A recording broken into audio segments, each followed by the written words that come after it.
Título C. O avanço em intelectualidade. A fim de ocasionar resultados psíquicos duradouros num povo, é claro que não basta assegurar-lhes que foram escolhidos pela divindade. O fato também deve ser-lhes provado, de alguma maneira, se é que devem crer nele e tirar consequências da crença. Na religião de Moisés, o êxodo do Egito serviu como prova. Deus, ou Moisés em seu nome, nunca se cansava de apelar para essa prova de favor. A festa da Páscoa foi introduzida a fim de manter a lembrança desse acontecimento, ou antes, injetou-se numa festa de antiga criação o conteúdo dessa lembrança. O êxodo pertencia a um passado enevoado. No presente, os sinais do favor de Deus eram decididamente escassos. A história do povo apontava antes para seu desfavor. Os povos primitivos costumavam depor seus deuses ou até mesmo castigá-los se deixavam de cumprir seu dever de assegurar-lhes vitória, felicidade e conforto. Em todos os períodos, os reis não foram tratados de modo diferente dos deuses. Uma antiga identidade assim se revela, uma origem a partir de uma raiz comum. Assim também os povos modernos têm o hábito de expulsar seus reis. Se a glória do reinado deles é conspurcada por derrotas e as perdas correspondentes em território e dinheiro, porque o povo de Israel, contudo, apegou-se cada vez mais submissamente a seu Deus, quanto pior era tratado por este. É um problema que por ora temos de deixar de lado. Esse problema pode incentivar-nos a indagar se a religião de Moisés trouxe ao povo algo mais além de uma acentuação de sua autoestima, devido à sua consciência de ter sido escolhido. E, na verdade, outro fator pode ser facilmente encontrado. Essa religião trouxe também aos judeus uma concepção muito mais grandiosa de Deus, ou, como poderíamos dizer mais modestamente, a concepção de um Deus mais grandioso. Todo aquele que acreditasse nesse Deus possui algum tipo de parte em sua grandeza. Ele próprio poderia sentir-se exalçado. Para um descrente, isso não é inteiramente auto-evidente, mas talvez possamos torná-lo mais fácil de compreender se apontarmos para o senso de superioridade sentido por um britânico num país estrangeiro que se tornou inseguro devido a uma insurreição.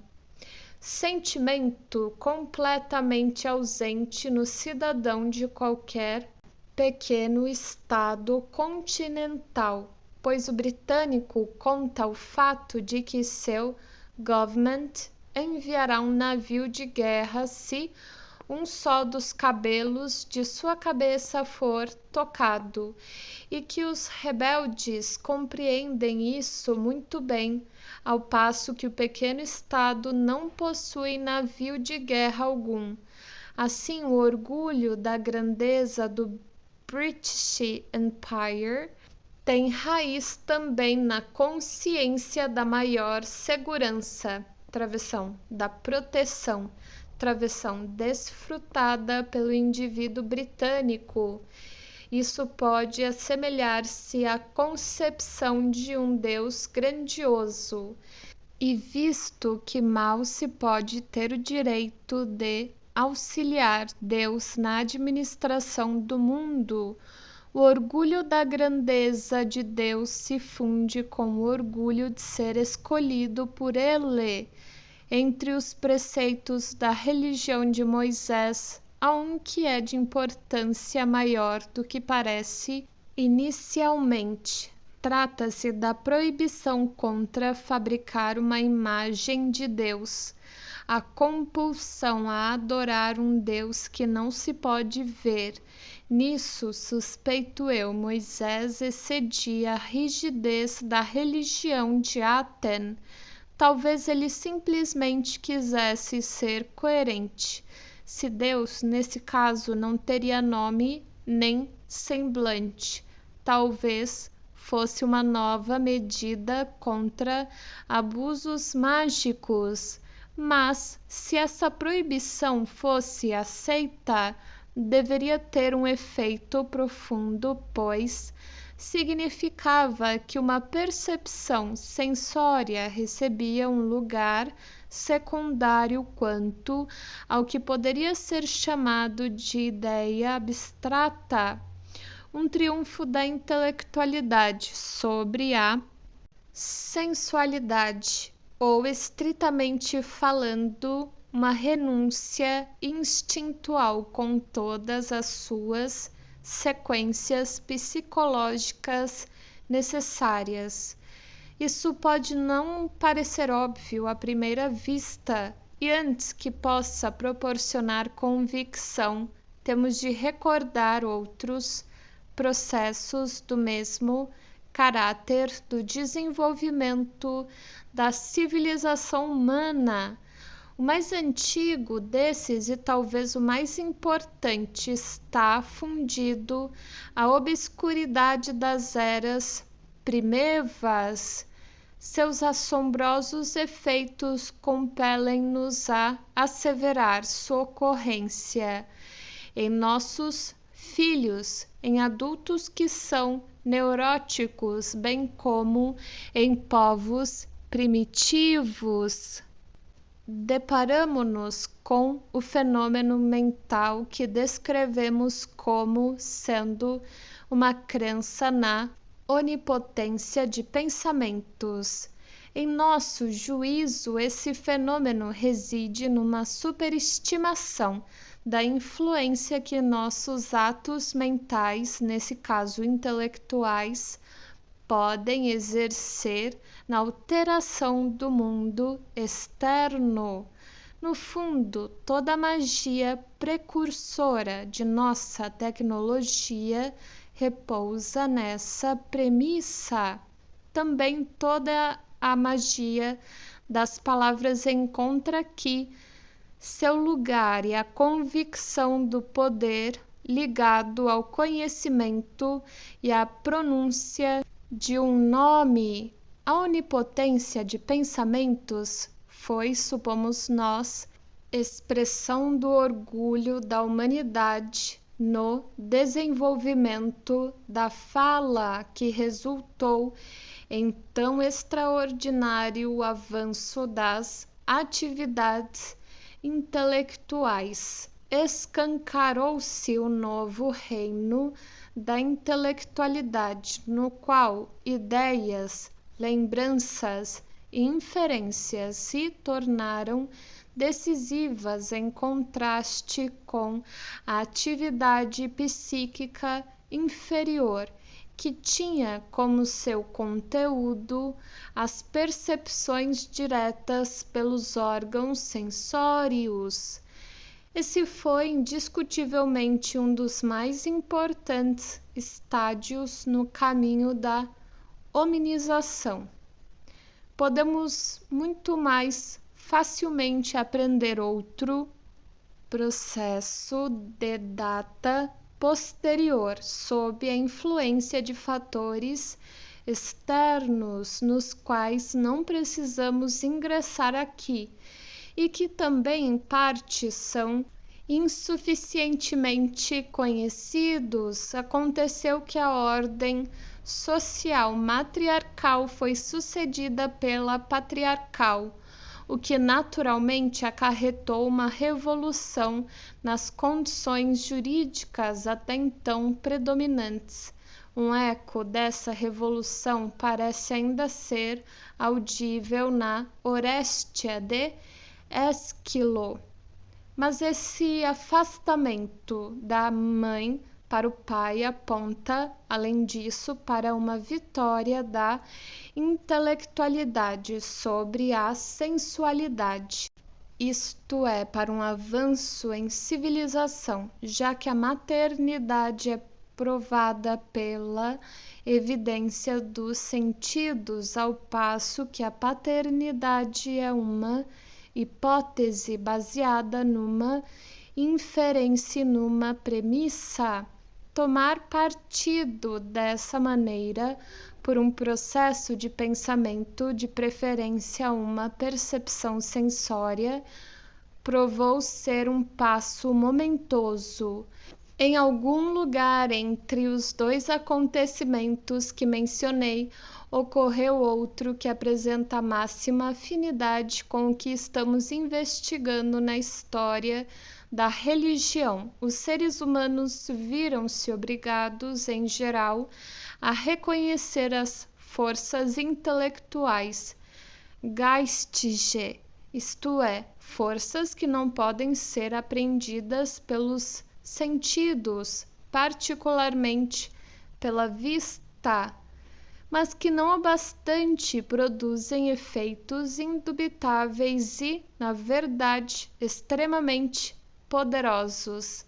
Se nos apoiarmos na prova da linguagem, foi o movimento do ar que proporcionou o protótipo da intelectualidade, Geistigkeit, pois o intelecto Geist deriva seu nome de um sopro de vento, ânimos, espíritos, e o hebraico roach, fôlego.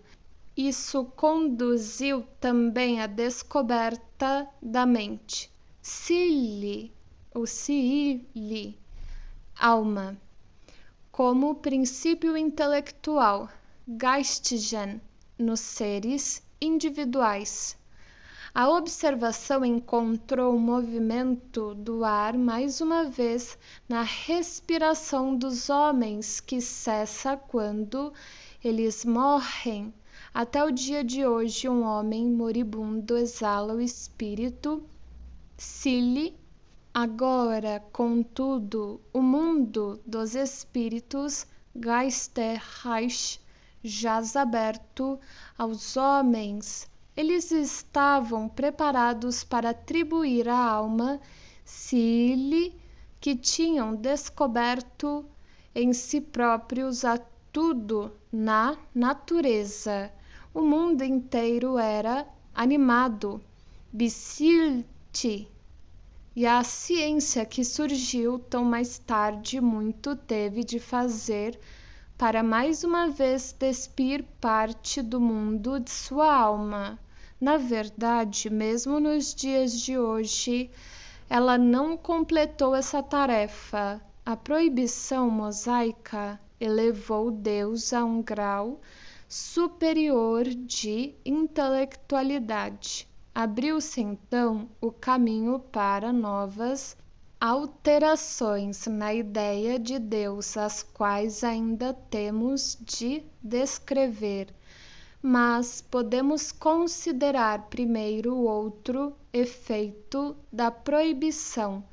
Todos os avanços em intelectualidade desse tipo têm como consequência o aumento da autoestima do indivíduo, tornando-o orgulhoso de maneira que se sente superior a outras pessoas que permaneceram sob o encantamento da sensualidade. Moisés, como sabemos, transmitiu aos judeus um exaltado sentimento de serem um povo escolhido.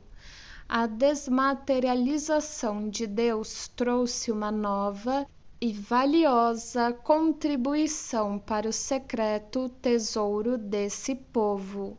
O infortúnio político da nação ensinou-o a apreciar, em seu justo valor, a única possessão que lhe restou, sua literatura.